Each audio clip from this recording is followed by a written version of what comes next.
Փսփսում են առանց փակագծերը բացելու, ինչ է պլանավորում Էրդողան-Ալիև զույգը։ Գերիները բորենիների խաղում, Ալիևը փակում է կարմիր խաչը, կտրելով աշխարհի աչքը իր կեղտոտ խոհանոցից։ 22 օր առանց հացի, հայտնի կանայք դիմել են վեհափառին, խնդրելով հորդորել Վարդանյանին դադարեցնել հացադուլը։ Հետ քայլ ժողովրդավարության ճանապարհին, ինչն է հարվածել Հայաստանի վարկանիշին։ 6 բալին հաջորդեց 70 հետ ցնցում, ինչ սպասել բնությունից առաջիկա օրերին։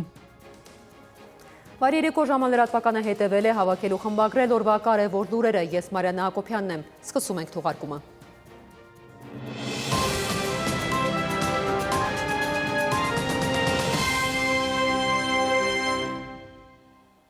Եվ այսպես վարչապետ Նիկոլ Փաշինյանը Facebook-ում տեղեկացրել է, որ հարցազրույց է տվել թուրքական լրատվամիջոցների ներկայացուցիչներին, այլ մանրամասներ դեռ հայտնի չեն։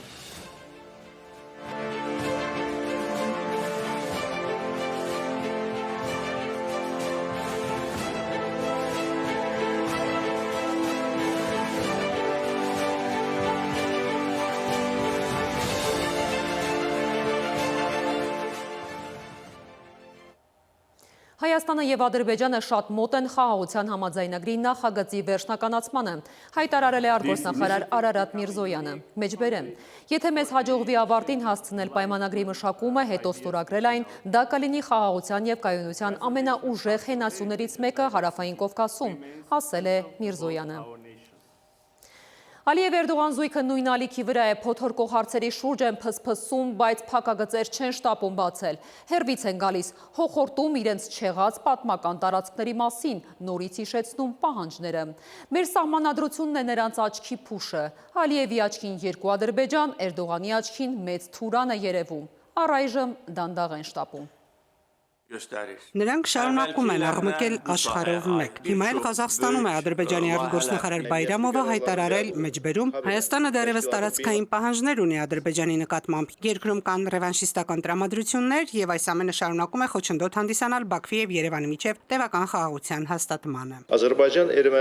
Ադրբեջանի եւ Հայաստանի միջպետական հարաբերությունների կարգավորման եւ խաղաղության պայմանագրի ստորագրման գործընթացը բավականին մեծ ճանապարհ է անցել։ Չնայած դրան տևական խաղաղության ճանապարհին բազմաթիվ խոչընդոտներ են մնում։ Հիմնականը Հայաստանի սահմանադրության մեջ պահպանվող տարածքային պահանջներն են Ադրբեջանի նկատմամբ, այդ երկրի արագ ռազմականացումն ու ռևանշիստական տրամադրությունների աճը։ Ցինիզմը ինչ խոսք անթակույց է, տարածքային նկրտումներ Հայաստանից հենց իրենք ունեն։ Խաղաղություն են խաղում 12-րդ անգամ փաստաթուղթ ուղարկում Երևան ու հնդածս Ալիևը Թուրքիայում պնդում է անում, մեջբերում Զանգեզուրն ադրբեջանական հող է, որ միտումնավոր հանձնվել է Հայաստանին ադրբեջանցիների կյանքը բարդացնելու համար։ Նախիջևանը հինավուրց ադրբեջանական հող է, այն սակայն արդեն ավելի քան 1 դար է, ինչ անջատված է Ադրբեջանի հիմնական տարածքից։ Դրա պատճառն այն է, որ 1920 թվականին Ադրբեջանի Դեմոկրատական Հանրապետության անկումից 5 ամիս անց խորհրդային իշխանությունները Արևմտյան Զանգեզուրը դուրս բերեցին Ադրբեջանի կազմից եւ միացրին Հայաստանին։ Այդպիսով կտրվեց Ադրբեջանի հիմնական տարածքի եւ մեր երկրի անքակտելի մաս հանդիսացող Նախիջևանի ցամաքային կապը։ Հետո արդեն մեջլիս մտավ Էրդողանը երկրորդելով Ալիևին, ասաց եղբոր Ալիևի հետ շատ կարևոր հարցեր են քննարկել, հատկապես Հայաստանի հետ խաղաղության բանակցությունները։ Չմասնավորեցրեց ինչ են քննարկել, զիջումների գնալու հնարավորություն, ճնշում բանեցնելու հնարավորություն։ Էրդողանը նաև հայ-թուրքական հարաբերություններն այստեղ ուղիղ կապեց հայ-ադրբեջանական կարգավորման հետ։ Սպասում են փաստորեն խաղաղության համաձայնագրի կնքմանը եւ Էրդողանի ձևակերպմամբ ակտիվ ջանքեր են գործադրում Հարավ-Կովկասում բարգավաճման ու կայունության հասնելու համար։ Հայաստանի հետ հարաբերությունների կարգավորման գործընթացի առաջընթացի հետ մեկտեղ մենք անհամբերությամբ սպասում ենք համաձայնության գալ, որը թույլ կտա կայուն խաղաղություն հաստատել Ադրբեջանի եւ Հայաստանի միջև։ Ալիևի Անկարա այցին հետևեց հայտարարությունը Բաքվից Ալիևի օգնական Հաջիևի կատարմամբ, գրեց, թե Հայաստանը պետք է Ադրբեջանին հանձնի Արցախյան պատերազմի հանցագործներին, որոնք գտնվում են Հայաստանում։ Առաջին անգամ չէ, որ նրանք այս ձևակերպումով նկատի են առնում Հայաստանի նախկին նախագահներին, պաշտպանության նախարարներին, բարձրաստիճան զինվորականներին, եւ ուշագրավ է, որ Հաջիևը սա դարձյալ կրկնեց Ալիևի Անկարա գնալուց հետո։ Հիմա էլ հետևեց Բայրամովյան այս հայտարարությունը։ Բաքուն չի դադարեցնում վերջնագրերի տարափը, ինչպես է հնարավոր հասնել խաղաղության փաստաթղթին, ինչ խմբագրում կուղարկի Երևանը Բաքվից 12-րդ տարբերակը ստանալուց հետո։ Այս պահին Ադրբեջանը, քանի որ մենք այսպես խաղաղության պայմանագրի հետևից են գնաց, փորձում է մեր կողորտ ցեղմի եւ իր բոլոր պահանջները բավարարի, բավարարել տա Հայաստանին։ Ինչ պայմանավորվեցին Էրդողանն ու Ալիևը Անկարայում։ Առանց Էրդողանի թիկունքի Ալիևը հենց Անկարայում կխոսեր Հայաստանի տարածքի հանդեպ հավակնությունների մասին, ձևակերպելով թե խորհրդային իշխանությունն է ադրբեջանական հողերը իբր հանձնել Հայաստանին։ Պայմանավորվել են առավելապաշտության ձգտումը պահել, հայտնի չէ։ Հայտնի է միայն, որ Ալիևը ամենևին էլ մենակ չի գնում փորձերին սեղմել մեր կոկորդը։ Սիրան Շմուրադյան, ժամը լրատվական։ Այսօր Բաքվի ռազմական դատարանում շարունակվել է Արցախի նախկին պետնախարար Ռուբեն Վարդանյանի գործով շինց ու դատավարությունը։ Վարդանյանն արդեն 22 օր է հացադուլի մեջ է։ Հայաստանից ու Արցախից 25 հայտնի կանայք, մտավորականներ, պատգամավորներ, լրագրողներ խնդրել են վեհապարից հայրական հորդորով դիմել Ռուբեն Վարդանյանին, որ դադարեցնի հացադուլը։ Վարդանյանի առողջական վիճակով մտահոգ կանայք հայտարարության մեջ նշում են, որ մահագույժ հացադուլն արդեն ունեցել է որոշակի քաղաքական ազդեցություն։ Մեր հայրենակիցներից յուրաքանչյուրի աստվածատուր կյանքն ու առողջությունը թանկ են բոլորիս համար, հայտարարում են կանայք։ Մայրաթոր Սուրբ Էջմիածնում ամենայն հայոց Գարեգին II կաթողիկոսի նախագահությամբ տեղի է ունեցել գերագույն հոգևոր խորհրդի ժողով։ Ի թիվս այլ հարցերի քննարկել են նաև Ադրբեջանում ապօրինաբար պահվող գերիների խնդիրը։ Բաքվում ապօրինաբար պահվող հայ գերիների հարցը վաղը քննարկվելու է Ստրասբուրգում։ Եվրախորհրդարանի պատգամավորները լիագումար նիստում նախատեսում են հրատապ դեբատներ անցկացնել եւ բանաձև ընդունել Բաքվում ապօրինի պահվող հայ գերիների հարցով։ Բանաձևը կքվեարկեն մարտի 13-ին։ Ադրբեջանի ապօրինի դատավարությունների դեմ անհապաղ միջոցներ ձեռնարկելու կոչով Բերլինում հայ համայնքը բողոքի ակցիա է իրականացրել։ Մասնակցել են նշանավոր իրավապաշտպաններ, այդ թվում Գերմանիայի հայերի կենտրոնական խորհրդի նախագահը։ Ակցիայի մասնակիցները հայտարարել են, որ գերեվարված պատանները Բաքվում դատվում են կեղծ ու ապօրինի մեղադրանքներով։ Նրանք պահվում են որպես սակարկության գործիք բանակցություններում։ Free Armenian hostages! Free Armenian hostages! Free Armenian hostages! Free Armenian hostages! Free Armenian hostages! Free Armenian hostages! Free David Գերիները հայտնվել են Բորենիների խաղում, Ալիևը գնում է վերջին քայլին, փակում է կարմիր խաչը, կտրելով աշխարհի աչքը իր կեղտոտ խոհանոցից։ Բաքվի բռնապետը չի ուզում, որ գերիների հարցով որևէ տեղեկություն դուրս գա, որ Բաքվի ռազմական դատարանը վերջնականապես խայտառակ չլինի։ Եթե կարմիր խաչի միջոցով ընտանիքները կապ էին հաստատում իրենց հարազատների հետ, հիմա այլևս այդ հնարավորությունը չեն ունենա։ Ադրբեջանում գտնվող հայերի խոշտանգման մասին տեղեկությունների տարածումից հետո ու հայկական ընդվզմանը զուգահեռ Բաքվից տարածեցին լուրերը, թե Կարմիր խաչի միջազգային կոմիտեն փակելու մտքեր ունեն։ Թեև Ադրբեջանից պաշտոնական մակարդակով հրապարակումներ չկային, բայց հենց ադրբեջանական լրատվամիջոցին պատասխանեցին միջազգային կառույցից։ Աուրելի Լաշանն էր լուրը հաստատել։ Սա մեր կոնֆիդենցիալ եւ երկկողմ երկխոսության մի մասն է, հավելել էր կոմիտեի ներկայացուցիչը։ Որոշումը դե ֆակտո երկրի իրավունքների տիրույթում է, ասում է իրավաբանը Նյուրնբերգի սկզբունքների միջազգային ակադեմիայից։ Թվում է անօրինական ոչինչ չկա, բայց ինչու հենց այս փուլում այդպես որոշեցին։ Քանի որ ադրբեջանական կողմը դիտարկում է, որ Արցախյան հարցը որպես այդպեսին լուծված է իրենց դիտանկյունից, իրանք դիտարկում են, որ Կարմիր խաչի ներկայությունը այնտեղ որպես այդպեսին այլևս սպառված է իրենց մանդատը։ Բայց այդտեղ հարցը նրանում է, որ իրենց նպատակը ոչ թե մանդատը սպառված համարելն է, այլ ուղղակի այդ վերջին կապը, որը ստեղծված է Կարմիր խաչի ու գերիների միջև ու հարազատների միջև, այսինքն այդ կապող կամուրջն է հանդիսանում, բնականաբար փորձում են այդ վերջին օղակը նույնպես, այսպես ասած, վերացնել, հաշվի առնելով, որ շատ դեպքերում ինֆորմացիայի արտահոսք է լինում։ Կարմիր խաչի միջազգային կոմիտեն, որ ֆորմալ առումով անկողմնակալ, չեզոք եւ անկախ կազմակերպություն է, պատերազմից եւ ներքին ընդհարումներից տուժածներին օգնելու եւ նրանց կյանքն ու արժանապատվությունը պաշտպանելու առաքելություն ունի։ Անկախ է, տեսածն ու լսածը չեն հրապարակում, բացի ներքին զեկույցներից։ Միակ միջազգային կառույցն է, որի աշխատակիցներն այցելում են Ադրբեջանում ապօրինի պահվող հայերին, նաեւ կապ ապահովում նրանց ընտանիքների հետ։ Եթե կառույցը Բաքվում չգործի, ըստ իրավաբանների, կապի եռանկյունին կքանդվի ու ավտորիտար ռեժիմը կկոշտացնի քայլերը գերեվարված անձանց նկատմամբ։ Խնդիրն առնելու, որ վերահսկողությունը ինֆորմացիայի փոխանակման գերիների հարազատների միջև ավելի խիստ վերահսկողության տակ է գտնվելու եւ շատ դեպքերում մենք չենք իմանալու ճշմարտությունը կամ այն ինֆորմացիան, ինչ որ մինչ օրս ստացել ենք, այդ ինֆորմացիան ընդհանրապես չենք իմանա ստանալու այլևս։ Առանց իրենց բնականաբար այդ վերահսկողության մեխանիզմները արդեն ուղղակի ինքնելու են Ադրբեջանի ձեռքի տակ։ Ադրբեջանը արտաքին աշխարհից մեկուսանում է ամբողջապես, Ալիևը ոչ միայն ներս չի թողնում որևէ միջազգային իրավաբանի, իրավապաշտպան կառույցի, դիտորդի, այլ նաև լայն բացում է դռները ու առաջարկում հեռանալ նրանց, կանանց, որ ընդամենը հումանիտար գործառույթ ունեն առանց ճնշման ու հրապարակման որևէ գործիքի։ Այսպիսով, ինչ պլաններ ունի բռնապետը, որոնց խանգարում են միջազգային դիտորդները, հայտնի չէ։ Իրավաբանները միայն նշում են, այս ամենի դեմ պայքարելու մեր միակ մեխանիզմը հարցը միջազգային ատյաններում անընդհատ բարձրացնելն է, որովհետև այլ հնարավորություն այդ դեպքում չունենք։ Թեև հավելում են, միջազգային իրավունքը մեր օրերի աշխարհում իր լավագույն ժամանակները չի ապրում։ Տիգրան Ուիկուրղինյան, ժամը լրատվական։ Հայաստանի արտգործնախարարությունից տեղեկացնում են, որ Սիրիայում տուժածների շրջանում Հայաստանի քաղաքացիներ չկան։ Մեջբերեմ Հալեպում Հայաստանի գլխավոր հյուպատոսը կապի մեջ է տեղական իշխանությունների եւ համայնքային կառույցների հետ, նշել է արտգործնախարարության խոսնակը։ Հայաստանը հետաքրքրված է հնդկական պաշտպանական սարքավորումների գնմամբ, սակայն մտադիր չէ դրանք կիրառել երրորդ կողմի դեմ, քանի որ հետևում է խաղաղության օրակարգին։ Հնդկական լրատվամիջոցին ասել է արտգործնախարար Արարատ Միրզոյանը։ Հնդկաստան պաշտոնական այցի ընթացքում արտգործնախարարը ելույթ է ունեցել համաշխարհային հարցերով հնդկական խորհրդում։ Նախանշվել են Հայաստան-Հնդկաստան գործընկերության հետագա խորացման ուղիները։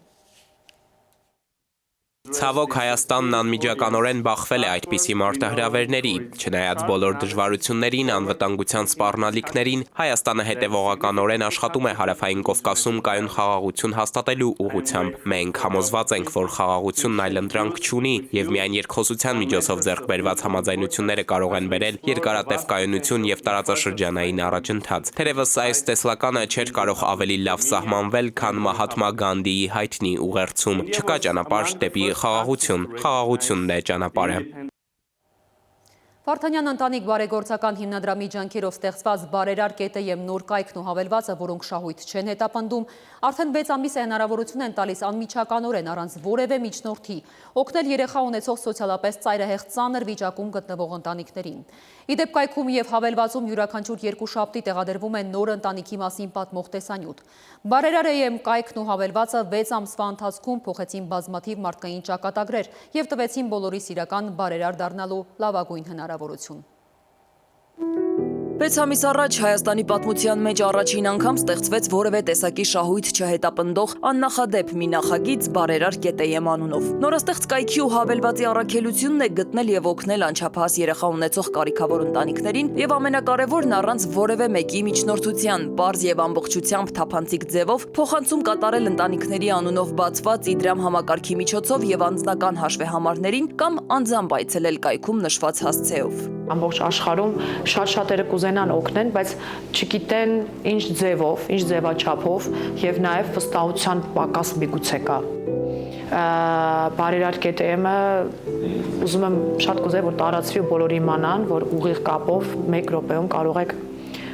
շատ մարդկանց շատ օգնել։ Գաղափարն իրագործելու համար անհրաժեշտ էր, որ համախմբվեր ամբողջ հայ ժողովուրդը։ Այս կարճ ժամանակահատվածում կայքի եւ հավելվածի նկատմամբ վստահության շնորհիվ հազարավոր մարդիկ ընտանիքներին օգնության ձեռք մեկնեցին։ Դրամական փոխանցումների եւ տարբեր նվիրատվությունների շնորհիվ բազմաթիվ մարդկանց ճակատագրեր փոխվեցին։ Այս չարացած ու զայրացած, այս անորոշ ու աղմկոտ, այս ագրեսիվ ժամանակներում շատ կարեւոր է մարդու մեջ պահպանել մարդուն։ Մարդկանց կողմից այլ մարդկանց հանդեպ մարդկային վերաբերմունքի արտահայտումը։ Երբեմն մենք չենք էլ պատկերացնում, թե մեզ համար աննշան թվացող վերաբերմունքը ինչքան կարևոր կարող է լինել մեր դիմացինի համար։ Անգամ Աստվածաշնչում է ասվում հետևյալ կերպ. քանի որ կարիքավորներն անպակաս են լինելու երկրի վրա, դրա համար էլ պատգամելով ասում եմ, քո աղքատ եղբոր եւ քո երկրում չքավոր մարդկանց նկատմամբ առատաձեռն եղիր։ Ընտանիքներին օգնելու ցանկություն հայտնեցին ինչպես շարքային քաղաքացիներ, այնպես էլ հանրության կողմից սիրված եւ ճանաչված արտիստներ՝ Լուիզա Ղամբարյանը, Հարություն Մովսիսյանը, Միքայել Պողոսյանը, Էվելինա Շահիրյանը, Սոնա Ռուբենյանը, Իվետա Մուկուչյանը եւ մի քանի տասնյակ հայտնի այլ արտիստներ էլ իմանալով նորաստեղծ հարթակի բարերար ԿՏԵՄ-ի մասին անմիջապես արձագանքեցին օգնելու սոցիալապես անապահով ընտանիքներին։ Ես վստահ եմ, որ ցանկացած աշխատող մարդ իր աշխատածից որոշ չափ կարա հատկացնի կարիքավոր մարդկանց, այն մարդկանց, ովքեր որ այս պահին իրենց մոտ ինչ-որ բան դժվար է ընթանում, վստահ եմ, որ բոլորը կարող են անել ու անպայման արեք բարեգործություն, որովհետև դրանից մեծ հաճույք երևի թե չստանաք կյանքից։ Անում ես ոչ թե դա ցուցադրելու մանավանդ եթե գործը վերաբերում է բարեգործության, դու անում ես քո համար ու բնականաբար այդ անելուց հետո քեզ շատ լավ ես զգում, որ կարողացել ես գոնե այսքան օգնել որևիցե մեկին։ Բարեգործությունը յուրահատուկ սիրո դրսևորում է, որն արտահայտվում է ամենապարզ քայլերի միջոցով։ Միմյանց օգնելու գաղափարն այս ընթացքում վարակեց բազմաթիվ մարդկանց։ Այսօր էլ նրանք են փորձում իրենց օրինակով մյուսներին էլ ուղղորդել դեպի աստվածահաճո մարդկային փոխհարաբերություններ։ Ես ամբողջ սրտով, ամբողջ մտքով եւ հոգով ողջունում եմ բարերար կետեյեմի մարդասիրական եւ մարդանվեր գործունեությանը, որը խթան է հանդիսանում այն մարդկանց, ովքեր ունեն սիրո, ջերմության եւ օգնության կարիք, հնարավորինս օգնել այդ մարդկանց այս արևի տակ իրենց բաժին արևը ապրելու։ 6 ամիսը դեռ միայն սկիզբն է։ Համազգային եւ համընդհանուր համախմբվածության շնորհիվ կյանքի դժվարին պայմաններում հայտնված բազմաթիվ ընտանիքներ դեռ ոտքի կանգնելու եւ լիարժեք կյանք վերադառնալու հնարավորություն ունեն։ Պարզապես անհրաժեշտ է, որ մեզանից յուրաքանչյուրը շաբաթական գոնե մի կտոր հաց կիսի կամ 100 դրամ առօրյա ծախսերից մի կողմ դնի եւ փոխանցի այն ընտանիքների երեխաներին, որոնք դրա կարիքն ամենից շատ ունեն։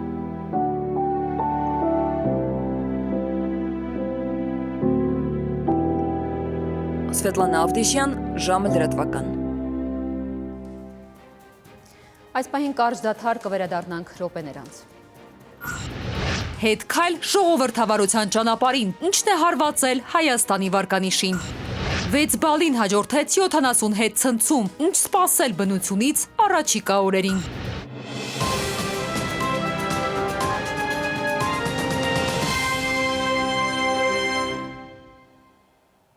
Ժամը լրատվականը շարունակում է աշխատանքն ուղիղ եթերում։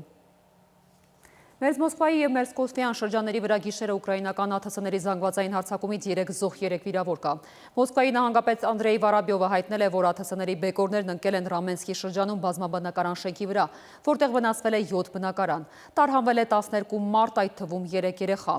Օդեսայում էլ վառելիքի և մանկական խաղալիքի պահեստներում և մասնավոր բնակելի շենքերից մեկում հրդեհ է բռնկվել։ ԱԹՍ-ների հարձակման հետևանքով ժամանակավոր սահմանափակումներ են մտցրել Վնուկովա օդանավակայանում։ Դամադեդովա օդանավակայանում արդեն վերսկսվել են էլեկտրագնացքների շարժը դեպի Մոսկվա։ Ուկրաինական անօդաչու թռչող սարքերի զանգվածային գրոհի պատճառով Երևանից Մոսկվա թռչող ինքնաթիռը հարկադիր վայրեջք է կատարել Սամարայի օդանավակայանում։ Անվտանգության նկատառումներից ելնելով այսօր առավոտյան Մոսկվայի օդանավակայանները դադարեցրել են օդանավերի ընդունումն ու բաց թողումը։ Տարբեր երկրներից Մոսկվա թռչող ինքնաթիռները վայրեջք են կատարել Սամարայի միջազգային օդանավակայանում։ Սաուդյան Արաբիայի Ջիդա քաղաքի Ռիցքարլտոն հյուրանոցում կայացած Վաշինգտոն-Կիև բանակցությունների ընթացքը Ուկրաինայի նախագահի աշխատակազմի ղեկավար Անդրեյ Երմակը դրական է գնահատել, այլ մանրամասներ հայտնի չեն։ Բանակցություններում Միացյալ Նահանգները ներկայացնում էին պետքարտուղար Մարկո Ռուբիոն եւ նախագահի ազգային անվտանգության հարցերի խորհրդական Մայք Ուոլցը։ Ուկրաինական կողմից նախագահ Վլադիմիր Զելենսկու գրասենյակի ղեկավար Անդրեյ Երմակը, արտգործնախարարն ու պաշտպանության նախարարը։ Իդեպ Սաուդյան Արաբիայի թագաժառ անգարքայազն Մուհամեդ բեն Սալմանը եւ Ուկրաինայի նախագահ Վլադիմիր Զելենսկին քննարկել են խաղաղության, նավթի եւ գազի ոլորտում համագործակցության հնարավորությունը։ Հայաստանը հետընթաց է գրանցել ժողովրդավարության ճանապարհին միջազգային հեղինակավոր կազմակերպությունների արձանագրումն է։ Իրավական հարցերի միջազգային փորձագետները խնդիր են տեսնում հատկապես հավաքների ազատության հարցում, առանձնացնում են ոստիկանների բռնությունները։ Նշում են, որ Հայաստանն այժմ ավտորիտար երկիր դառնալու միտում ունի։ Ժողովրդավարությունը Հայաստանում հետընթաց է ապրում, երկրորդ տարին անընդմեջ այս գնահատականն է բրիտանական հեղինակավոր Economist Intelligence Unit-ը տալիս մեր երկրին։ The Democracy Index-ի վերջին զեկույցում հայկական դեմոկրատիայի համաթիվը 5.35 է, 2022-ի ցուցանիշի համեմատ մոտ 5% պակաս։ Ընտրական պրոցեսներ ու բազմակարծություն, կառավարության գործունեություն, քաղաքական մասնակցություն եւ մշակույթ, քաղաքացիական ազատություններ, այս 5 բաղադրիչներն են գնահատում միջազգային մասնագետներն ու ընդհանրական կարծիք հայտնում։ Ամենացածրը մեր երկրի քաղաքական մշակույթին են գնահատական տվել։ Ժողովրդավարություն չի հաստատվում միայն ընտրական արդար եւ թափանցիկ մասնակցային ընտրական process-ով։ Նման process-ով հիմք է դրվում, սկիզբն է դրվում ժողովրդավարության։ Հետագայում որպեսզի ժողովրդավարությունը հաստատվի, ամուր լինի եւ ծառայի այն բոլոր նպատակներին, որը ըստ էության իր առջեւ դնում է, շատ ավելի մեծ պահանջներ կան, որը օրինակ վերաբերում են նույն օրինակ քաղաքացիական իրավունքների եւ ազատությունների պաշտպանության։ Այստեղ իրավական հարցերի փորձագետը բացասական իմաստով նշում է, ընդհանուր տենդենսներ կան, ընդ որում նույնիսկ մինչև 2018 թվականի քաղաքական փոփոխություններին բնորոշ։ Հավելում է, ավելին, տեսնում ենք նաև անպատժելիություն։ Մասնագետն օրինակ է բերում հավաքների ազատության իրավունքների խախտումներն ու ոստիկանական բռնությունները։ Ես սրան կարող եմ գումարել նաև բավականին վտանգավոր եւ խնդրահարույց մի տենդենս, որին մենք ականատես ենք լինում վերջին շրջանում, դա խոսքի ազատությունն է եւ բնականաբար այս ամենը չի կարող չազդել այս ընդհանուր դիրքի եւ process-ների վրա, ինչի պատճառով Հայաստանը հայտնվել է վտանգավոր վիճակում։ Հայաստանի պարագայում ավտորիտար երկիր դառնալու հակում ըստ մասնագետների մեծ է, նշում են, հատկապես հիմա, երբ ժողովրդավարական բարեփոխումները լճացած են, դոփում են տեղում։ Ուսումնասիրելով Հայաստանի այսպես ամբողջ հետընթացը կամ ժամանակագրությունը, հիմնականում Հայաստանը չի զարգանում կամ առաջխաղացում, թույլ առաջխաղացում է ունենում դատական համակարգին եւ հակակոռուպցիոն բարեփոխումներին վերաբերող ոլորտներում։ Այս օրինակ զեկույցներն ազդեցություն ունենում են իշխանությունների վարքագծի փոփոխման հարցում։ Փորձագետները հիշեցնում են Freedom House միջազգային իրավապաշտպան կազմակերպության տարբեր զեկույցների պատմությունը, երբ մի դեպքում առաջընթաց կար, պարբերաբար դրան հղում անում էին իշխանությունից, սակայն մյուս դեպքում, երբ ճիշտ հակառակ իրավիճակն էր, հետընթաց կար, իշխանական падգամավորներից մեկն արձագանքել էր, նրանք չէ, որ մեզ պիտի գնահատեն։ Էդուարդ Պողոսյան, ժամը լրատվական։ Մարտի 8-ին 6 բալանի երկրաշարժը Սպիտակում 70 հետցնցում է ունեցել, տուժածներ ու ավերածություններ չեղան։ Ըստ մասնագետների առաջիկա օրերին ևս հնարավոր է թույլ հետցնցումներ լինեն։ Ուժգին երկրաշարժի նախադրյալները այս պահին չկան, սակայն չեն բացառվում հնարավոր թույլ երկրաշարժերը։ Գնահատում է սեյսմիկ պաշտպանության տարածքային ծառայության տնօրենը։ Միջին ուժգնության կամ չափավոր ուժգնության երկրաշարժի հավանականություն մեր տարածաշրջանում հաշվի առնելով, որ սեյսմովտանգ գոտում ենք ապրում, սեյսմոակտիվ գոտում ենք ապրում, հավանականություն կա, բայց ոչ այդքան բարձր։ Ընդհանուր առմամբ խոչապ մատնելու կարիք չկա եւ պիտի հետևեն պաշտոնական լրատվությանը։ 6 բալանոց երկրաշարժ 70 հետցնցում։ Օրեր առաջ էր, որ Լոռու մարզի Սպիտակ քաղաքը էլի ցնցվեց։ Ստորգետնյա ցնցման ուժգնությունը էպիկենտրոնում 6-ից 7 բալ էր։ Բացի Սպիտակից այն զգացվեց նաև Շիրակի, Տավուշի, Կոտայքի, Գեղարքունիքի եւ Արագածոտնի մարզերում։ Ցնցումները շարունակվում են, այդ ցնցմանը հաջորդել է արդեն բավականին քանակով մոտ 70 հետցնցում։ Դա բնական երևույթ է տեղի ունենում օջախում կուտակված այդ լարվածությունների էներգիայի միջկաթափում։ Այդ ցնցումներից մեկը զգացվել էր բնակության կողմից, մնացածը չի զգացվել բնակության կողմից, գրանցվում է մեր սարքերի կողմից։ Բալային սանդղակով ըստ էության այս ցնցումը այնքան էլ թույլ չէր։ Ավերածություններ սակայն չեղան բարեբախտաբար։ Մասնագետն այստեղ պարզաբանում է մագնիտուդային եւ բալային սանդղակների տարբերությունը։ Ամեն մի փոփոխությունը, մեկ մագնիտուդ փոփոխությունը ոնց որ տասնապատիկա, մի կարգ է փոխում։ Ուժգնությունը տեղից այրեմ 6 ու 9, 7 մագնիտուդը որ տեղի ունեցավ 88 թվականին, արդեն գալիս է 9-10 բալ։ Սա 6-7 բալ է։ Ենթադրենք, եթե 4 ու 6 մագնիտուդ լիներ, ասենք թե ոչ թե 10 կիլոմետր խորության վրա, այլ 30 կիլոմետր խորության վրա, մակերեսին կզգացվեր 3-ից 4 բալ։ Լիներ 100 կիլոմետր խորության վրա, ոչ մի բան չի զգաց։ Հետցնցումներ առաջիկա օրերին եւս կլինեն ու կմարեն, սակայն ոչ մեծ ուժգնությամբ։ Սեյսմիկ ծառայությունում ասում են, ամենօրյա մոնիթորինգով սեյսմիկ ռեժիմի պատկերը մշտապես իրենց ռադարում է։ Սվետլանա Ավդիշյան, ժամը լրատվական։ Եվս մեկ դադարու կներկայացնենք թողարկման վերջին հատվածը։ Ռաբիզը մենակ լսեք, մեքենայի բարձր երգը կլռեցնեն տուգանքով, օրինագից։ Ինչ պետք է անել, որ չեն անում, մտավորականներն ու երկրի խնդիրները։ Անտիցիկլոնային երկին կարևոտ սպասումներ։ Օրվա առավելագույն ջերմաստիճանը 24-ն է, որտեղ սպասել։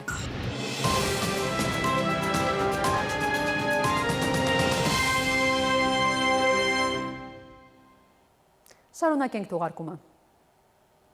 Հայ-ֆրանսիական գործարար կապերն ավելի կամրապնդվեն։ Ֆրանսիական հեղինակավոր ընկերություններից մեկը կհամագործակցի հայաստանյան ապահովագրական ընկերություններից մեկի՝ Նաիրի ինշուրանսի հետ։ Առաջիկա անելիքներն արդեն նախանշված են։ Nairi Insurance-ը հայ-ֆրանսիական գործարար համագործակցության նոր ուղղություն է սկսում։ Առաջին անգամ ֆրանսիական հեղինակավոր եվրոպական խոշորագույն ընկերություններից մեկը AXA-ն ոտք է դնում հայաստանյան ֆինանսական ապահովագրական ոլորտ։ Ընկերության գլխավոր տնօրենն անձամբ է Հայաստան եկել Nairi Insurance-ի հետ ռազմավարական գործընկերության հաստատման համար։ Մենք նայեցինք մեր քարտեզին, որտեղ ենք ուզում համագործակցություն սկսել Կովկասյան տարածաշրջանում։ Հայաստանը մեր ցանկում էր, եւ քանի որ Nairi-ն ոլորտի առաջատարներից էր, որոշեցինք հնարավոր համագործակցությունը մեկնարկել հենց այս ապահովագրական ընկերության հետ։ Նոր ուղղությամբ ռազմավարական համագործակցությունը մեծ ողջավորությամբ են ողջունել նաև Հայաստանում Ֆրանսիայի դեսպանությունը եւ հայ-ֆրանսիական գործարար համայնքը միավորող կառույցները։ Վստահ են, համագործակցությունը նպաստելու է հայ-ֆրանսիական գործարար կապերի ամրապնդմանն ու զարգացմանը։ Զարգացնելու է ապահովագրական շուկան, ամրապնդելու է հայ-ֆրանսիական գործարար ֆինանսական կապերը եւ ստեղծելու է նոր արժեքներ, ինչպես մեր տնտեսության, այնպես էլ քաղաքացիների համար։ Համագործակցությունն արդեն հստակ ճանապարհային քարտեզ ունի, կարճաժամկետ եւ երկարաժամկետ ծրագրերով։ Ընկերությունը բարեհաջող ավարտել է համապատասխանության միջազգային գործընթացը, որով հաստատվել է Nairi Insurance-ի ընտրությունը ու դրա շնորհիվ միջազգային ապահովագրական ծրագիր է մշակվել։ Առաջին անգամ Հայաստանի քաղաքացին ունենալու է այնպիսի ապահովագրություն, որի շնորհիվ կարողանալու է բարձրակարգ բույժ սպասարկում ստանալ աշխարհի տարբեր երկրներում։ Երկարաժամկետ հեռանկարում հենց AXA-ի հայաստանյան շուկային մասնակցությունն է։ Կարծում եմ, որ բացառապես նորաստեղծ եւ զարգացած կայուն համակարգի համագործակցությունը կարող է արժեք ստեղծել։ Հայ-ֆրանսիական գործարար կապերի խորացումը սպասվող փոփոխությունները ոչ միայն ոլորտի, այլև առհասարակ երկրի տնտեսության հզորացման համար են։ Մեծ են ինչպես համագործակցության զարգացման հեռանկարները, այնպես էլ դրանցից ակնկալվող արդյունքները, որոնք Հայաստանի քաղաքացին էլ շուտով կզգա։ Նաիրի Մուրադյան, ժամը լրատվական։ Նորություններ մսամթերքի արտադրության ոլորտում Բեկոն պրոդուկտը նոր փորձարկումներ է անում, համագործակցելով գերմանացի մասնագետների հետ։ Առաջիկայում ավանդական պրոդուկտներից բացի կլինեն գերմանական միքսեր։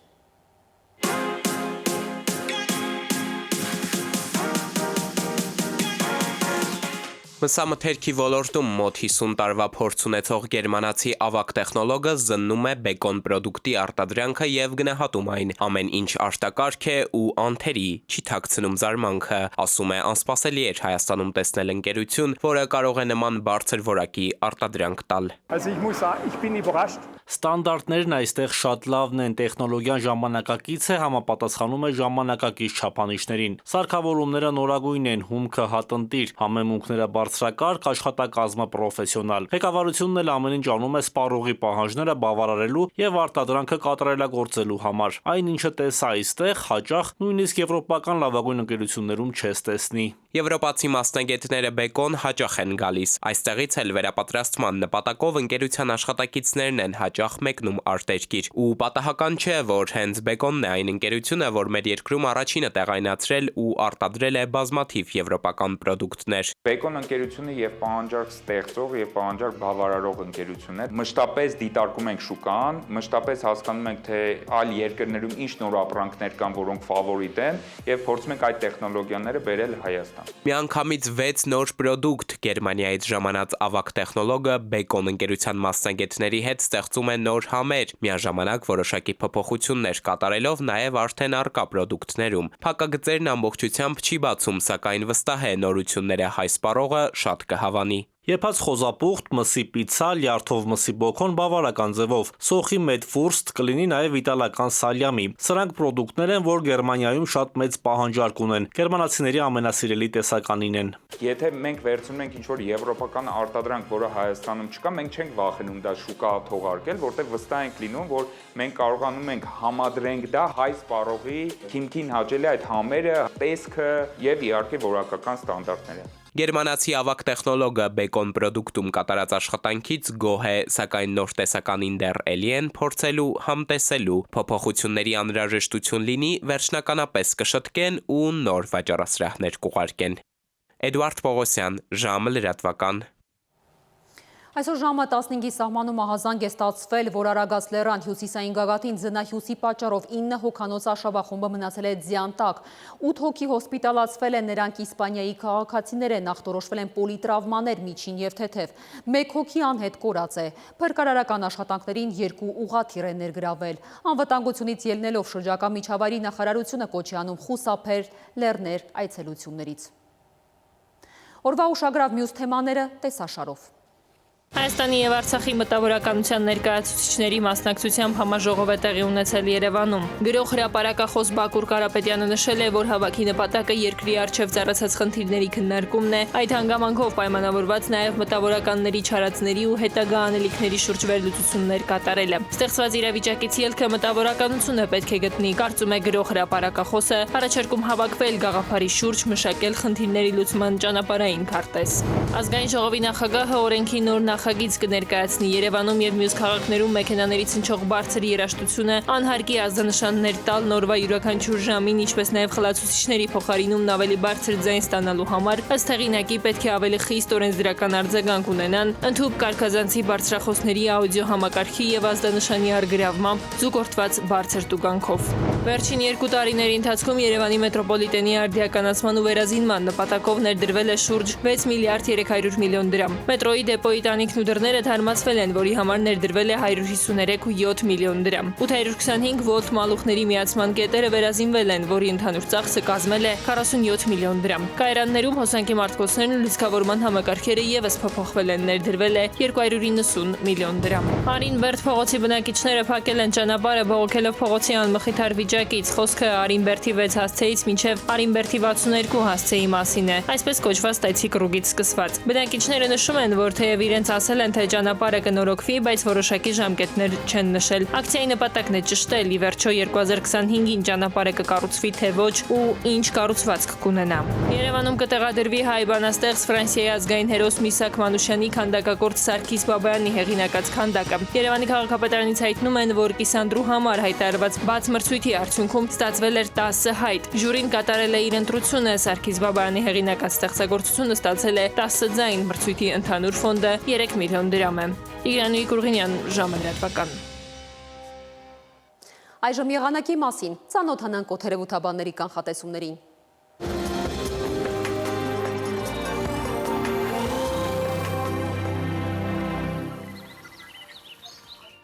Բարերեկո եղանակի տեսության հովանավորն է Ֆերոսի ապրանքանիշը, իր հուսալի անվտանգ և գերխնայող գազի կաթսաներով։ Դրանք պաշտոնապես ներկայացված են էքստերիեր խանութ սրահների ցանցում։ Ֆերոսի եղանակ ստեղծող կաթսաներ։ Այժմ օրվա եղանակը։ Մեր երկրի մեծ մասում նոր օրը կանցնի արևոտ պայմաններում։ Սպասում ենք կայուն առանց տեղումների չորեքշաբթի։ Ջերմաստիճանը շարունակում է կայուն բարձրանալ։ Առաջիկա 4 օրերին եւս 6 աստիճան։ Վաղը ցերեկը